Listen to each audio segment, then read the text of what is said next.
नमस्कार। प्रांजल ज्ञान गंगा में आप सभी का स्वागत है। हम संक्षिप्त महाभारत पढ़ रहे हैं जिसमें कि शांति पर्व चल रहा है। कल हमने कथा में तप और सत्य की महिमा, क्रोध काम आदि दोषों का वर्णन तथा नृशंस पुरुष के लक्षण की कथा को पढ़ा था। अब हम कथा में पाप और उनके प्रायश्चित की कथा को पढ़ेंगे। भीष्म जी कहते हैं, राजन, संपूर्ण वेद और उपनिषदों का पारंगत विद्वान ब्राह्मण यदि यज्ञ करने वाला हो और उसका धन चोर चुरा ले गए हों अथवा वह निर्धन हो तो राजा का कर्तव्य है कि वह उसे आचार्य की दक्षिणा देने, पितरों का श्राद्ध करने तथा अध्ययन करने के लिए धन दे। वेद वेत्ता ब्राह्मणों को चाहिए कि वह राजा के निकट अपने महत्व का वर्णन न करें।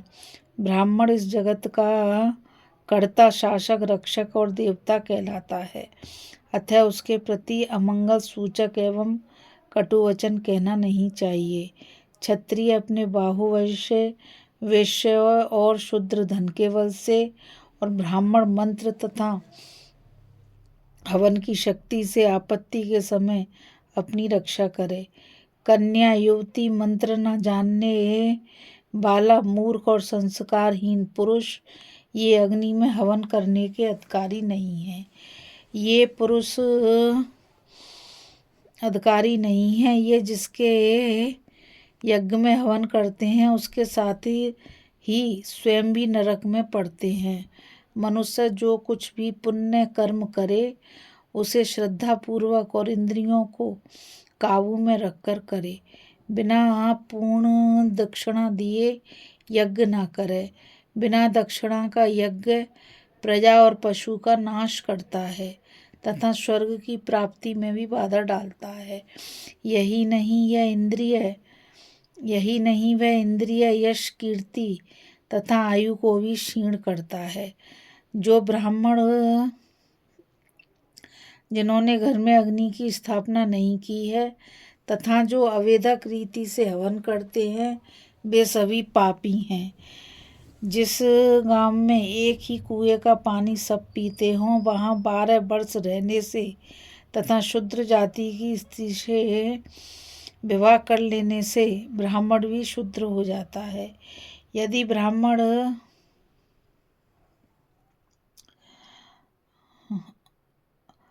पृथ्वी पर विचरने से दूर कर सकता है, परहास में स्त्री के पास विवाह के अवसर पर गुरु के हित के लिए अथवा अपने प्राण बचाने के उद्देश्य से झूठ बोलने में दोष नहीं है। इन 5 स्थलों पर असत्य बोलना पाप नहीं माना गया है। गौर ब्राह्मण का हित, वर्ण संकरता का निवारण तथा अपनी रक्षा के लिए वैश्य भी हथियार उठा सकता है।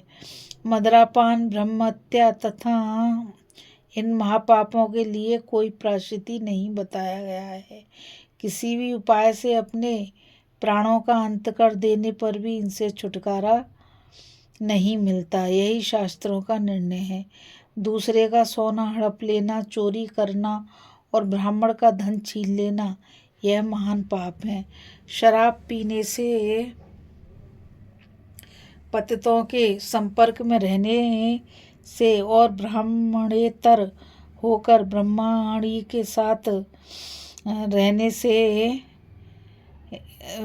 से और गलत व्यवहार करने से मनुष्य पतित हो जाता है।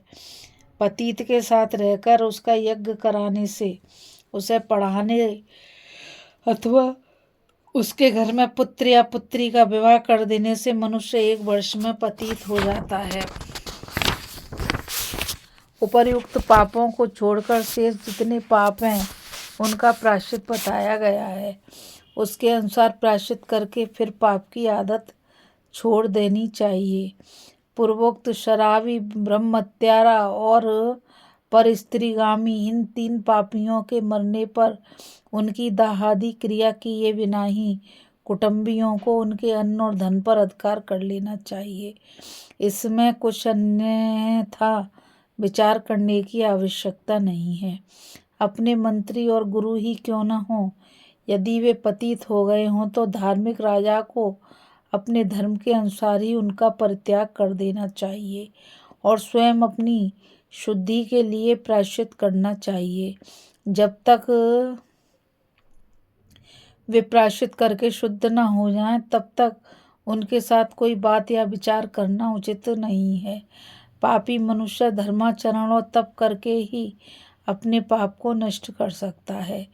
चोर को यह चोर है ऐसा कह देने मात्र से चोर के बराबर पाप का भागी होना पड़ता है, और जो चोर नहीं है उसको चोर कह देने से मनुष्य को चोर के दूना पाप लगता है।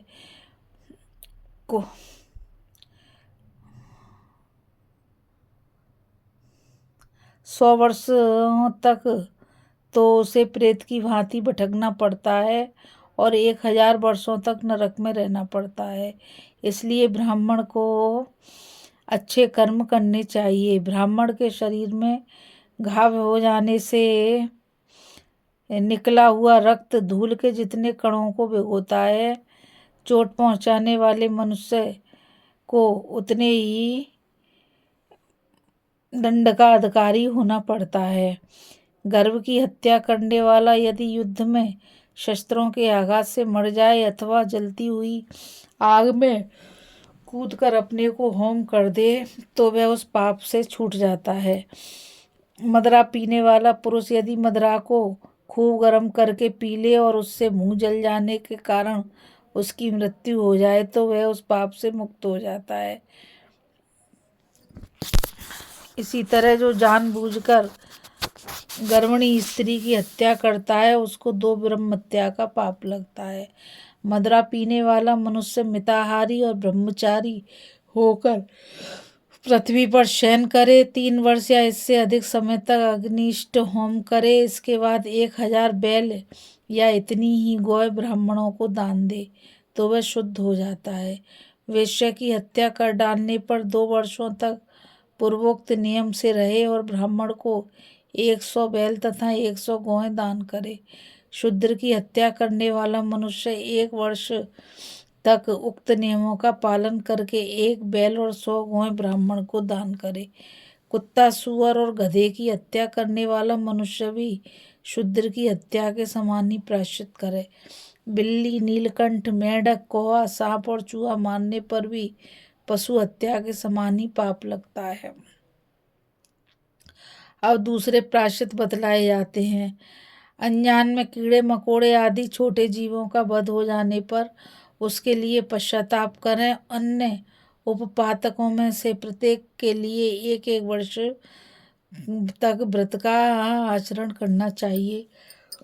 श्रोत्रिय की स्त्री से व्यभिचार करने पर 3 वर्षों तक और पर स्त्री के संपर्क में रहने पर 2 वर्षों तक ब्रह्मचर्य व्रत का पालन करते हुए दिन के चौथे पहर में 1 बार भोजन करें।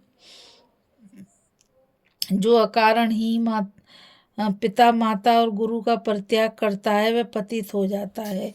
यही धर्मशास्त्रों का निर्णय है।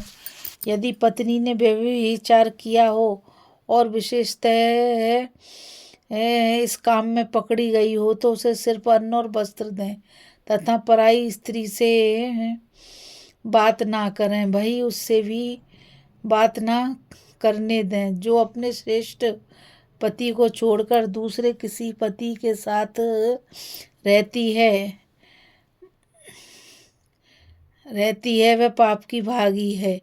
इसी तरह व्यभिचारी पुरुष को लोहे की तपाई हुई खाट पर सुलाकर ऊपर से लकड़ी रखकर आग लगा दें जिससे वह पापी उसी में जलकर खाक हो जाए।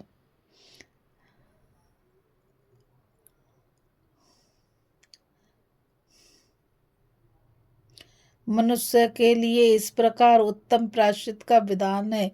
उसमें जो दान करने में समर्थ हो उनके लिए दान की भी विधि है। श्रद्धालु पुरुष के लिए 1 गौ दान मात्री प्रायश्चित बताया गया है। इस प्रकार मैंने यह सनातन प्रायश्चित का वर्णन किया है। इस कथा में बस इतना ही। अभी हम कथा में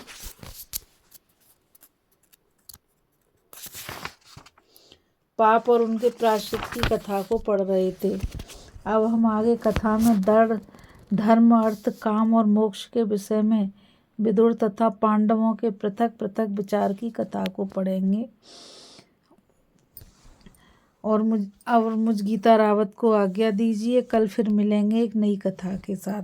राधे राधे। जय श्री कृष्णा। नमस्कार।